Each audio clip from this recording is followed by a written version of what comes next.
Chief minister یا کسی بھی سیاسی جماعت کا، خاص کر پیپلز پارٹی اور نون لیگ کے بلاول مریم، نواز شریف، آصف علی زرداری اور شہباز شریف صاحب ایسے عوام میں جا سکتے ہیں؟ وہ یوم آزادی کے موقع کے اوپر بھی عوام کے پاس نہیں جا سکتے، تو پھر آزاد تو نہ ہوئے نا۔ تو پاکستان کے اندر جو تقریب ہوئی رات کو، اس میں بھی تمام سڑکوں کو بند کر کے چیزیں کی گئیں، اور پھر جب ہمارے سیاستدان ایک ادارے کے سرکاری ملازم کی تعریفیں کرنا شروع کر دیں سر عام اور کھلے عام، اور اس لیے کہ میں ان کے بڑا قریب ہوں اور فلاں چیزیں ہیں، تو یہ تعریفیں جو ہیں وہ تو فیلڈ مارشل صاحب کو ان کی کرنی چاہیے۔ پہلی بات ہے انہیں نہ ان کی تعریف کرنی چاہیے یا نہ انہیں ان کی تعریف کرنی چاہیے۔ کیوں؟ یہ آزاد نہیں ہے۔ بات جا جا کے ہر دفعہ کے اوپر آزادی پہ آئے گی۔ اگر یہ آزاد ہوتے تو کیا ملازموں کی تعریفیں کرتے؟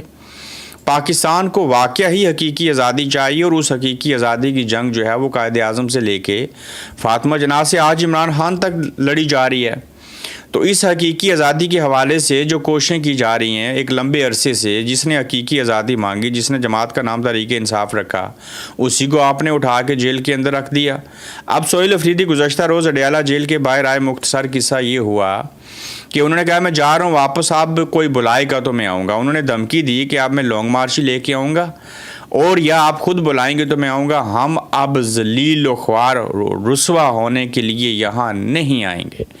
بہرحال وہ لوگ بھی جو لانگ مارچ لے کے نکلیں گے، وہ بھی اسی چیز کو مد نظر رکھ کے نکلیں گے کہ ہمیں انہیں حقیقی آزادی چاہیے، اور ان کا جو لیڈر جیل میں ہے اسے انہوں نے آزاد کروانا ہے۔ آج 14 اگست یوم آزادی کو 79 برس ہو چکے ہیں۔ یہ ملک جو ہمارے آباء و اجداد نے بڑی قربانیاں دے کے حاصل کیا تھا، یہ علامہ اقبال کے خوابوں کی تعبیر تھا، اور قائد اعظم کی دن رات کی محنتوں کا نتیجہ تھا، عوام کی قربانیوں کا صلہ تھا۔ یہ اس قدر خوبصورت ملک ہے صاحبو کہ یقیناً پوری دنیا میں ایسا ملک نہیں ہے جس کے اندر چاروں موسم آپ کو ملیں، جس میں کھانے دیکھیے، جس میں لوگوں کا خلوص، پیار، محبت دیکھیے۔ دنیا میں کہیں بھی ایسا خطہ نہیں ہے۔ یہاں 4 موسم ہیں، آپ کو سردی اور گرمی اسی طرح کا موسم جو ہے وہ یکساں ایک ہی وقت میں ملے گا۔ معدنیات سے بھرپور ملک ہے، زراعت کا سب سے بڑا ہب ہے، ٹورزم کے لیے ہر طرح کا لینڈسکیپ ہے، لیکن زرعی ملک ہے، لیکن ہم گندم جو ہے وہ یوکرین اور رشیا سے لے رہے ہیں، اپنے کسان کو جو ہے وہ ذبح کر رہے ہیں، اس کی ہم دیکھ بھال نہیں کرتے۔ ٹورزم کے حوالے سے، سیاح کے حوالے سے یہ بہت اچھا ملک ہے، لیکن ہمارے ہاں ملک کے اندر جو خود سے لوگ رہ رہے ہیں، انہیں کھانے کے لالے پڑے ہیں، جن کے پاس پیسہ ہے انہیں جان کی فکر کے لالے پڑے ہیں۔ تو بیرونی دنیا سے لوگ کیسے آئیں گے، کیسے یہ چیزیں ہوں گی؟ جتنے اس ملک میں وسائل ہیں، شاید مسائل اس سے کہیں کم ہیں، لیکن وسائل کو استعمال میں لا کے مسائل ختم نہیں کیے جا رہے۔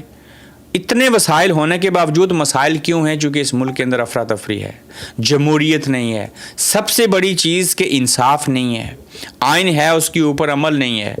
مسئلہ مگر یہ ہے کہ یہاں نظام کو بسیدہ بنا دیا گیا ہے، نظام بسیدہ ہو چکا ہے، انا ہے، ضد ہے، زنگ لگ چکا ہے اس بسیدہ نظام کو۔ اب بتائیے ہمارے پاس کوئی ایسا ادارہ ہے جس کا نام لوں اور میں یہ بات کہوں کہ یہ بہت اچھا ہے؟ دیکھیے نا، قائد اعظم نے پاکستان بنایا، جتنے photo field marshal Nawaz Sharif, Shahbaz شریف اور ان کے لگے ہوئے تھے لاہور میں، وہ ظاہر قادری صاحب نے بتایا، ویڈیو بنائی، اتنے تو قائد اعظم نے کوئی فوٹو نہیں لگائے۔ پچھلے سال پاکستان کا خواب دیکھنے والے علامہ اقبال کو نظر انداز کر گئے تھے۔ تو جس ملک میں اپنے جو ہیروز ہیں یوم آزادی کے موقع کے اوپر جنہوں نے آزادی دلوائی، انہیں عزت نہ دی جائے تو باقیوں کی کیا عزت ہوگی؟ تو اس ملک کے اندر تو غریب غریب تر ہوتا جا رہا ہے، پڑھے لکھے لوگ بے روزگار ہیں، ذہنوں میں سوال پیدا ہو رہے ہیں۔ اقتدار میں براجمان لوگوں کو اب حالات سیدھا کرنے ہوں گے۔ ہمیں 79 ایئرز ہو چکے ہیں، ہم سے بعد آزاد ہونے والا چین اور دیگر ممالک، دیکھیے بنگلہ دیش ہمارے ساتھ سے الگ ہوا، ان کے ٹکے سے بھی ہم نیچے ہیں۔ افغانستان کی جو کرنسی ہے وہ ہم سے مضبوط ہو چکی ہے، یعنی کہ بہتر ہو چکی ہے، اور یہ آزادی کے ساتھ ساتھ جو ہے وہ باقی نعمتیں جو ہیں ان کا شکر اور ان کا استعمال جب کیا جائے گا تو تب آپ شکر بھی بجا لائیں گے، اور وہ استعمال تب ہوگا نا جب اس کے اوپر جو قابض بیٹھے ہوئے ہیں ان سے جان چھوٹے گی، ملک کے اندر جمہوریت ہوگی، حالات اچھے ہوں گے۔ پھر کشمیریوں کو کہا گیا غدار ہیں، پاکستان سے نفرت کرتے ہیں، تو اسی موقع کے اوپر ایک اعلامیہ جاری کرتے ہوئے پورے مجمع سے خطاب کرتے ہوئے عمر نذیر کشمیری ہوں وہاں پہ جوائنٹ عوامی ایکشن کمیٹی جو ہے اس نے اعلامیہ جاری کیا اور انہوں نے کہا کہ عمر نذیر کشمیری نے پاکستان کی آزادی پر تمام پاکستانیوں کو جشن آزادی مبارک. اس بات نے ثابت کیا کہ ایکشن کمیٹی دہشت گردوں کا کوئی گروہ نہیں ہے بلکہ امن پسند لوگوں کا گڑھ ہے. ہم نے دیکھا کہ آج رات آزادی کی جو رات تھی پھر کشمیر میں گولی چلی. کون سی آزادی؟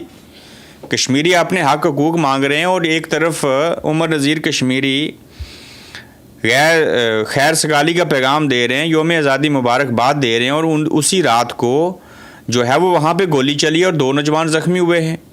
سوال یہ ہے کہ آخر کب تک یہ سب چلتا رہے گا؟ یہ کون ہوش کے ناخن لے گا؟ ہوش کے ناخن تو وہ لیں گے نا جو ہوش میں ہوں گے. یہ تو مدہوش ہیں اور یہ اچھی بات کرنے والے کو بھی برداشت نہیں کرتے اور بری بات کرنے والے کو تو بالکل برداشت نہیں کرتے. بری بات کیا ہوتی ہے؟ حق سچ کی بات. تو پاکستان کی طرف ایک قوم جو ہے وہ یوم آزادی منا رہی ہے اور دوسری جانب 80% لوگ جو ہیں وہ حقیقی آزادی کی تلاش میں ہیں. تو صورتحال جو ہے وہ بڑی گمبھیر ہے. اور کچھ اور باتیں ذکر کر لیتا ہوں. اس دن مالک صاحب شو کر رہے تھے تو اس میں پیپلز پارٹی اور نون لیگ کے 2 لوگ بیٹھے تھے, پلوشا یا جو بھی نام ہے معذرت, اور ساتھ میں حذیفہ تھے نون لیگ کے. وہ مالک صاحب نے کہا جی کہ جو نبی کریم صلی اللہ علیہ وسلم کی حدیث ہے نا اور جو قرآن کی آیت ہے منافقین کے حوالے سے, پوری سورہ ہے, آیت نہیں ہے, اور منافقین کی تمام نشانیاں پیپلز پارٹی اور نون لیگ میں پائی جاتی ہیں. تو پیپلز پارٹی کی خاتون پوچھتی ہیں کہ بتائیے کون کون سی نشانیاں. شاید مالک صاحب کو پتہ نہیں تھا. انہوں نے کہا نشانیاں تو میں بعد میں بتاؤں گا, یہ میں کہہ رہا ہوں کہ آپ پیپلز پارٹی اور نون لیگ میں وہ ساری نشانیاں پائی جاتی ہیں جو منافق میں ہوتی ہیں اور منافقین میں ہوتی ہیں. صاحب وہ سمپل سی بات ہے. منافق کی 3 نشانیاں یہ ہیں: بات کرے تو جھوٹ بولے, وعدہ کرے تو وعدہ خلافی کرے, امانت دیں تو خیانت کرے. بات کرتے ہیں جھوٹ بولتے ہیں, وعدہ کرتے ہیں وعدہ خلافی کرتے ہیں, عوام ووٹ دیتی ہے امانت ہوتی ہے اس میں خیانت کرتے ہیں. تو منافق کی وہ تینوں نشانیاں ان کے اوپر فٹ آتی ہیں. اب یہ جو صوبوں کی بات ہو رہی ہے اور اس سلسلے میں محمد مالک صاحب نے کہا کہ وفاقی حکومت اور پنجاب کی حکومت بڑے سکون سے یہ کہہ رہی ہیں کہ سب اچھا ہے, کچھ بھی برا نہیں ہے, لیکن سب اچھا نہیں ہے. پنجاب حکومت لوکل باڈیز کے نئے رولز کو فائنلائز کر رہی ہے. آصف زرداری اور نواز شریف میں اتفاق ہے کہ ہم نے نئے صوبے نہیں بننے دینے. یہ محمد مالک صاحب کہہ رہے ہیں کہ ہم نئے صوبے بننے دیں گے تو سندھ نکل جائے گا ہاتھ سے, ہماری مناپلی ٹوٹ جائے گی. پنجاب 70% پاکستان ہے وہ ہم سے نکل جائے گا. تو اگر یہ دونوں ایک پیج کے اوپر ہیں اور پھر دیکھیے نا منافقت کی انتہا ہے کہ اوپر سے کہتے ہیں 28ویں ترمیم بھی ہو جائے اور ساتھ میں یہ کوشش کر رہے ہیں کہ صوبے نہ بنے. حالانکہ میں اس بات کا حقدار ہوں, میں چاہتا ہوں, حقدار نہیں, میں سمجھتا ہوں کہ پاکستان کے اندر صوبے بننے چاہیے. لیکن صوبے بنانے کے لیے دیکھنا یہ ہے کہ کون یہ کر رہا ہے, کیوں کر رہا ہے, کب کرے گا. ایک صوبہ بننے کے اوپر 1.5 ٹریلین روپیز چاہیے, ملینز آف ڈالر یہ بنتے ہیں. تو وہ کہاں سے آئیں گے؟ ظاہر ہے وہاں عمارتیں بنے گی, نیا سٹاف آئے گا, نئی نوکریاں آئیں گی, سارا عمل ہوگا. تو پاکستان کے پاس تو کھانے پینے کے لالے پڑے ہیں. تو صوبے تو سٹیپ بائی سٹیپ بنائے جا سکتے ہیں. اس سے ملک کو فائدہ ہوگا, آپ کا کنٹرول بہتر ہوگا. 25 کروڑ آبادی ہے, آپ کے صرف 4 صوبے ہیں. میں کہتا ہوں 32 نہیں 38 صوبے ہو جائیں, اس میں کوئی ممانعت نہیں ہے. اور کنٹرول ہو, وہاں گرفت ہو, بڑا خوبصورت جو ہے وہ وہاں پہ نظام ہونا چاہیے. جسٹس منصور علی شاہ صاحب نے بڑے عرصے کے بعد بیان دیا ہے اور ان کا بیان جو ہے میں آپ کے سامنے رکھتا ہوں. سابق سپریم کورٹ کے جج کہتے ہیں کہ یہاں مجھے اپنی ہی ادارے کی بات کرنی ہوگی کیونکہ سب سے بڑا نقصان جرنیلوں اور افسر شاہی نے نہیں بلکہ ججوں نے پہنچایا. میں کہتا ہوں تاریخ میں پہلی بار کسی سابق جج نے اپنے ججوں کے بارے میں صحیح بات کی.